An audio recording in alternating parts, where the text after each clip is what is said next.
Selamat datang kembali di pembahasan mendalam kita. Hari ini kita akan fokus ke bab 10 dari materi yang Anda bagikan. Bab ini secara khusus melihat fenomena di sekitar Ayn Rand. Dan sumber ini bahkan menyebutnya sebagai kultus ya. Betul. Sumber kita ini kan kutipan buku yang menganalisis ketenaran pengaruh tokoh-tokoh tertentu. Nah, Rand ini jadi salah satu studi kasus utamanya. Oke. Jadi, misi kita hari ini adalah membongkar gimana sih sosok kontroversial ini bisa jadi terkenal, apa inti filosofinya, paling tidak seperti yang disajikan di bab ini, terus gimana lingkaran dalamnya terbentuk, lalu pecah. Dan yang penting juga, kenapa pengaruhnya awet banget, terutama di kalangan politik kanan. Gimana semua ini nyambung ke ide soal kultus itu? Iya, sumber ini sampai bilang Rand itu memimpin semangat zaman kita. Bahkan membuat kapitalisme yang penuh kerakusan jadi seksi. Wah, mari kita coba kupas bareng-bareng ya gimana narasi ini bisa muncul. Oke, mulai dari mana nih kita? Kita mulai dari awal, dari akarnya. Namanya Alisa Zinovievna Rosenbaum. Lahir tahun 1905 di Saint Petersburg, Rusia. Keluarganya Yahudi, kelas menengah ke atas lah cukup berada saat itu. Dan ada momen penting waktu dia masih sangat muda. Sumber bilang, umur 13 tahun dia udah deklarasi jadi ateis. Umur 13, wow. Iya, dan bukan sekedar nggak percaya Tuhan gitu aja, dia secara spesifik menolak ide Tuhan sebagai entitas terbesar di alam semesta. Alasannya? Karena buat dia, konsep itu merendahkan manusia, bikin manusia jadi inferior. Dan dia benci banget sama gagasan itu. Sejak dini, sangat benci. Kebencian pada hal yang merendahkan individu ini kayaknya makin kuat karena pengalamannya tumbuh di Rusia setelah revolusi ya. Tepat sekali. Hidup di bawah rezim Soviet, lihat langsung kolektivisme dipraktekkan, itu menanamkan rasa anti-kolektivisme yang sangat mendasar dalam dirinya. Jadi pengalaman formatif banget ya? Ya, jadi semacam kacamata buat dia melihat dunia seumur hidupnya. Rasa permusuhan terhadap segala bentuk pemikiran kelompok atau pengorbanan individu demi kolektif, itu udah tertanam dalam banget. Lalu tahun 1926 dia ambil langkah besar. Dapat izin kunjungan keluarga ke Amerika Serikat, yang ternyata jadi tiket satu arah ya. Betul. Dan di Amerika, Alisa Rosenbaum ini seolah dikubur. Lahir lagi sebagai Ayn Rand. Nama ini juga sumber bilang agak misterius pemilihannya, mirip-mirip Bob Dylan gitu. Menciptakan persona baru. Menarik, perubahan nama sebagai penanda putus total dengan masa lalu ya, menciptakan identitas baru yang individualistis. Bisa jadi begitu. Nah, keberuntungannya dimulai di Hollywood. Di sana dia ketemu sutradara legendaris, Cecil B. DeMille. Entah kebetulan atau karena dia gigih banget. Dan pertemuan itu membawanya dapat kerjaan. Iya, jadi penulis skenario junior. Awal yang lumayan lah buat imigran baru. Dan di lingkungan Hollywood ini juga, dia ketemu Frank O'Connor, aktor yang kemudian jadi suaminya. Gimana sumber ini menggambarkan O'Connor? Sumber melukiskannya sih tampan secara fisik, elegan, tapi secara intelektual katanya nggak sepadan sama Rand. Oh, jadi lebih ke... Lebih kayak perwujudan fisik pahlawan maskulin di novel-novel Rand nanti. Kuat, pendiam, mungkin agak pasif soal ideologi. Pernikahan mereka kayaknya lebih ke ketertarikan fisik dan mungkin semacam stabilitas awal buat Rand. Tapi tahun-tahun awal mereka nggak mudah ya? Nggak mudah sama sekali. Penuh perjuangan finansial. Di sini kelihatan banget tekad bajanya si Rand. Sumber menekankan kegigihannya yang luar biasa menghadapi kesulitan. Sebelum sukses besar, dia sempat nerbitin novel lain kan? Kayak We the Living, yang juga anti-Soviet gitu. Iya, betul. Tapi lompatan besarnya memang datang dengan The Fountainhead. Terbit tahun 1943, setelah susah payah cari penerbit. Buku ini yang bikin namanya melejit. The Fountainhead, titik ledaknya ya. Banget. Novel ini ngenalin Howard Rourke, arsitek jenius, individualis murni, yang nolak semua kompromi terhadap visi artistiknya. Nggak peduli tekanan sosial atau profesional. Dia itu kayak perwujudan egoisme sebagai kebajikan. Ada kutipan terkenal dari Rourke itu kan, yang sering banget diulang. Saya tidak membangun untuk memiliki klien, saya memiliki klien untuk membangun. Benar-benar nunjukin prioritasnya ya. Persis, kutipan itu bukan cuma dialog loh. Itu inti dari apa yang sumber sebut Manifesto Individualis Rand, yang dia tuangkan lewat fiksi. Filosofi ini yang kemudian jadi objektivisme itu. Nah, itu dia. Pilar-pilarnya radikal banget untuk masanya, bahkan sampai sekarang. Pertama, individualisme ekstrem itu nilai tertinggi. Kedua, Egoisme rasional ngejar kepentingan pribadi itu kebajikan moral utama. Dan yang ketiga? Penolakan total terhadap altruisme. Dia anggap altruisme itu bukan cuma salah arah, tapi kejahatan dasar. Karena nuntut pengorbanan diri. Buat dia, hak tiap individu ngejar kebahagiaan pribadi itu tujuan moral tertinggi. Dan cuma individu itu sendiri hakimnya. Jadi The Fountainhead ini intinya novel filosofis yang dibungkus cerita dramatis. Kok bisa sukses banget ya? Nah, ini menariknya. Suksesnya itu bukan karena marketing besar atau pujian kritikus, tapi lebih ke word of mouth, dari mulut ke mulut. Oh ya? Ya, ini contoh klasik efek latah informasi atau informational cascade. Orang baca, terpikat sama ide radikal dan cerita heroiknya, terus rekomendasiin ke yang lain. Pelan-pelan, momentumnya kebangun, sensasi dari bawah ke atas gitu. Kekuatan narasi Rourke lawan dunia mediocre itu ngena banget buat banyak orang. Sukses The Fountainhead ini memberinya kebebasan finansial dan platform buat proyek berikutnya ya, Atlas Shrugged, yang prosesnya panjang banget katanya. Panjang banget, 13 tahun buat nulisnya. Selama periode ini, sumber bilang, Rand makin menarik diri, bikin lingkaran sosial yang kecil banget dan eksklusif. Ini bukan sekedar teman biasa, tapi cikal bakal dari apa yang nanti disebut kultus pemikiran itu. Dan di pusat lingkaran ini ada satu sosok kunci, Nathan Blumenthal, mahasiswa psikologi dari Kanada, yang kemudian ganti nama juga jadi Nathaniel Branden. Branden ini digambarkan karismatik, tampan, dan yang paling penting dia mengidolakan Rand dan filosofinya banget. Dia cepat memposisikan diri atau mungkin diposisikan Rand sebagai pewaris intelektualnya. Hubungan mereka jadi pusat dinamika kelompok ini. Dan berkembang jadi lebih rumit dari sekedar mentor-murid. Sumbernya cukup terbuka ya soal ini. Iya, sumber membahas adanya perselingkuhan antara Rand, yang waktu itu mungkin akhir 40-an atau awal 50-an, dengan Branden yang 25 tahun lebih muda. Dan yang lebih bikin kaget, katanya ini dikomunikasikan dan dibenarkan dalam lingkaran mereka. Betul. Sumber bilang perselingkuhan ini disajikan ke pasangan masing-masing Barbara Branden, istrinya Nathaniel, dan Frank O'Connor, suaminya Ayn, bukan sebagai pengkhianatan biasa, tapi kayak keniscayaan logis dari nilai-nilai objektivisme mereka. Gimana logikanya itu? Kira-kira gini, hubungan intelektual dan filosofis tertinggi antara Rand dan Branden itu harus diekspresikan juga secara fisik. Ada upaya rasionalisasi yang kuat banget di sana. Mencoba membingkainya sebagai tindakan yang konsisten dengan egoisme rasional dan penolakan konvensi sosial irasional. Wow, dinamika internal yang unik ya. Sumber juga bilang awalnya ada janji hubungan itu nggak akan fisik. Iya, konon ada janji gitu. Mungkin buat meredakan keberatan awal pasangan mereka. Tapi ya, janji itu nggak bertahan lama. Hubungan mereka jadi hubungan seksual bertahun-tahun, sementara Rand terus nulis Atlas Shrugged. Lingkaran dalam ini jadi makin terisolasi, fokus ke Rand dan Branden. Oke, kita sentuh sedikit soal plot Atlas Shrugged yang terbit 1957 itu. Novel tebel banget kan ini, lebih dari 1000 halaman, isinya soal distopia Amerika Serikat. Distopia dari kacamata Rand, tentunya. Di novel itu, pemerintah AS makin intervensionis. Regulasi mencekik, pajak tinggi, kebijakan yang menurut Rand menghukum kaum produktif demi kaum penumpang. Terus? Sebagai protes, para pencipta, industrialis, ilmuwan, filsuf, seniman yang dipimpin tokoh misterius John Galt melakukan mogok kerja pikiran. Mereka ngilang satu persatu ke lembah tersembunyi, Galt's Gulch. Konsekuensinya apa? Ya, masyarakat mulai runtuh. Tanpa motor penggerak ini, ekonomi kolaps, infrastruktur hancur. Klimaksnya pas John Galt muncul lagi, pidato radio berjam-jam ngejelasin filosofi objektivisme. Ada adegan ikonik katanya ya? Iya, pas Galt kembali, dia secara simbolis bikin tanda dolar raksasa di angkasa. Simbol nilai tertinggi. Alegori yang terang-terangan banget soal superioritas kapitalisme laissez-faire dan individu pencipta. Dedikasi bukunya juga menarik kalau lihat konteks lingkaran dalamnya. Banget. Didedikasikan buat dua pria dalam hidupnya saat itu, Frank O'Connor, suaminya, dan Nathaniel Branden, kekasih sekaligus pewaris intelektualnya. Cerminan konstelasi hubungan yang rumit banget waktu itu. Gimana Atlas Shrugged diterima publik?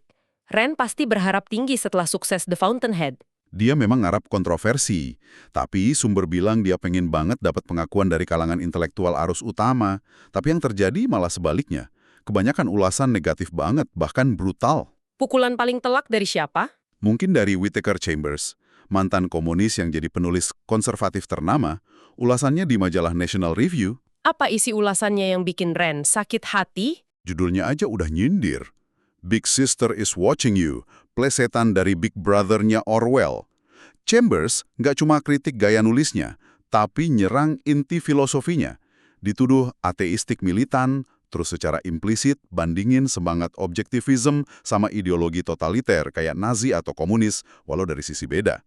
Dia bilang, pesan novel itu cuma satu, ke neraka bersamamu. Wah, serangan telak ya.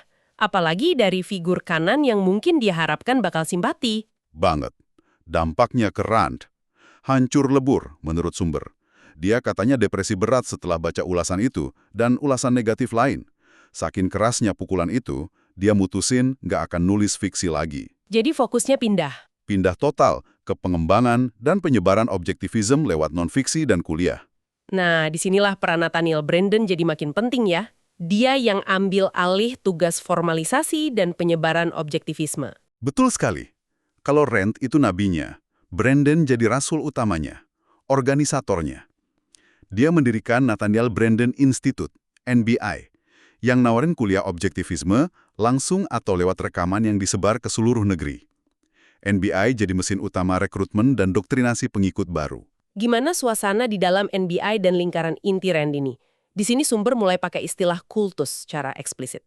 Iya, sumber melukiskan suasana yang sangat intens, penuh tekanan. Ada tuntutan kesetiaan mutlak ke Rand dan ajarannya. Gak boleh ada keraguan atau kritik. Kalau ada yang beda pendapat, Yang dianggap menyimpang. Bahkan soal sepele kayak selera atau pilihan pribadi bisa dicap irasional, terus diusir. Sumber menyebut ada proses yang oleh beberapa mantan anggota disebut pembersihan ideologis berkala. Barbara Branden, istrinya Nathaniel, dikutip memberikan perspektif menarik soal ini. Benar, dia dikutip bilang, hidup di dalam lingkaran Rand itu rasanya kayak ada di alam semesta yang baik hati. Semacam realitas alternatif di mana semua nilai ditentukan oleh Ayn Rand. Ini menyoroti isolasi psikologis dan ketergantungan pada figur sentral ya, ciri khas kelompok yang sering disebut kultus itu. Iya, semacam menunda penilaian kritis pribadi demi setia pada pemimpin dan dogma kelompok. Tapi alam semesta ini akhirnya retak juga ya.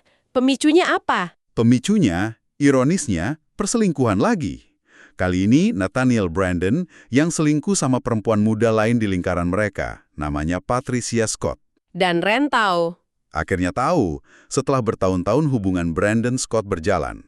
Reaksi Rand pas tahu itu, wah, keras dan meledak-ledak. Gimana reaksinya? Sumber gambarin Rand merasa dikhianati banget, secara personal dan filosofis. Dia nuntut Branden ngaku salah, putusin Scott, dan tegaskan lagi pengabdian totalnya ke Rand dan objektivisme. Tapi Branden kali ini... Kali ini Branden nolak tunduk sepenuhnya. Mungkin dia udah capek juga ya sama dinamika kekuasaan yang gak seimbang itu. Penolakan ini bikin hubungan putus total. Secara brutal. Rand gak cuma putusin hubungan pribadi dan profesional, tapi dia melakukannya secara publik. Hancurin reputasi Branden di dalam gerakan objektivisme. Sampai segitunya. Dia nulis artikel panjang ngutuk Branden, nuduh macam-macam pelanggaran filosofis dan psikologis. Pokoknya, Branden diusir dari gerakan. Dia bahkan minta dedikasi buat Branden di Atlas Shrugged dihapus dari cetakan berikutnya. Pembersihan paling dramatis. Menunjukkan betapa dalamnya keretakan itu dan absolutnya kendali Rand. Setelah perpecahan besar dengan Branden ini, gimana kehidupan Rand selanjutnya? Sumber bilang tahun-tahun terakhir Rand itu makin terisolasi. Banyak pengikut inti lain pergi atau diusir setelah kasus Branden. Kesehatannya juga turun drastis. Dia kan perokok berat. Akhirnya kena kanker paru-paru. Kapan dia meninggal? Ayn Rand meninggal tahun 1982. Mungkin dalam kondisi yang jauh dari kejayaan di novel-novelnya. Tapi ironisnya, kematiannya malah nggak menghentikan pengaruh jangka panjangnya ya. Bahkan mungkin memperkuat, terutama di politik. Justru itu. Pengaruhnya setelah meninggal, terutama di kalangan konservatif dan libertarian Amerika, bisa dibilang lebih besar dari pas dia masih hidup. Biografer Jennifer Burns, yang dikutip sumber kita, bilang Rand itu obat gerbang utama menuju kehidupan di sayap kanan. Obat gerbang utama, istilah yang kuat ya. Iya, dan buku-bukunya The Fountainhead dan Atlas Shrugged dianggap kayak kitab suci sekuler oleh banyak pengikutnya. Ada tokoh-tokoh berpengaruh yang ngakuin pengaruhnya kan? Salah satu yang paling terkenal Alan Greenspan, yang jadi ketua Federal Reserve AS lama banget. Greenspan itu bagian dari lingkaran dalam awal Rand dan Brandon. Walaupun mungkin dia agak jaga jarak dari aspek filosofi Rand yang lebih ekstrim belakangan, pengaruh awalnya nggak bisa dipungkiri. Banyak politisi Republik dan pebisnis juga terang-terangan kagum sama Rand. Jadi, apa sih sebenarnya sumber pengaruh awet ini? Murni karena kekuatan ide filosofisnya? Sumber kita kayaknya punya analisis lain? Ya, argumen utamanya, daya tarik Rand yang abadi itu bukan cuma dari argumen filosofis abstrak soal egoisme dan anti-altruisme. Itu penting, tapi yang mungkin lebih kuat itu narasi heroik di karya fiksinya. Maksudnya? Novel-novelnya itu bukan cuma traktat filosofis, tapi cerita epik yang merayakan kapitalisme tanpa regulasi dan sosok individualis pemberontak, si pencipta, si pengusaha yang berjuang lawan apa yang dia gambarkan sebagai gerombolan, pecundang, benalu, dan manusia bekas pakai. Siapa manusia bekas pakai ini dalam narasi Rand? Menurut Rand, mereka itu orang yang hidup dari pikiran dan pencapaian orang lain.